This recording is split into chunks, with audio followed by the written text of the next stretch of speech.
गंगा में लाश क्यों नहीं सड़ती? वाराणसी में हर दिन सैकड़ों लाशों का अंतिम संस्कार होता है। फिर भी सवाल ये है कि गंगा सड़ती क्यों नहीं है, बदबू क्यों नहीं आती? आखिर ऐसा क्या है इस नदी में जो इसे बाकी नदियों से अलग बनाता है? वैज्ञानिक 10 साल तक रिसर्च करते रहे। आखिर जवाब मिला शिव जी की जटाओं में। कहानी है राजा भागीरथ की। उनके 60,000 पूर्वज ऋषि कपिल के श्राप से राख बन गए थे। उनको मोक्ष दिलाने के लिए गंगा को स्वर्ग से लाना था।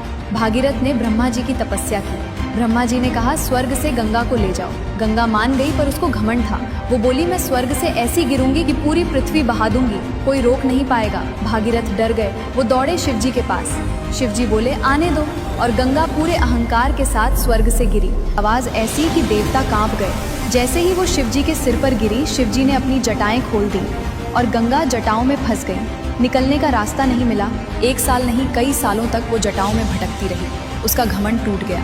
फिर भागीरथ ने फिर से शिव जी की पूजा की। शिव जी प्रसन्न हुए। उन्होंने अपनी एक जटा हिमालय पर खोली। गंगा 7 धाराओं में बंटकर धीरे धीरे धरती पर आई। तब शिव जी ने गंगा को 2 वरदान दिए। पहला वरदान, गंगा तू मेरी जटाओं में रही है, इसलिए तू कभी अशुद्ध नहीं होगी। दूसरा वरदान, तुझमें जो भी मरेगा, लाश हो या हड्डी, वो सड़ेगा नहीं, वो सीधा मोक्ष पाएगा, क्योंकि तू ब्रह्म द्रव्य है, अमृत है। इसी वरदान से भागीरथ के 60,000 पूर्वज मोक्ष पा गए। इसी वजह से गंगा को मोक्षदायिनी भी कहा जाता है, और आज साइंस ने भी इसको मान लिया है।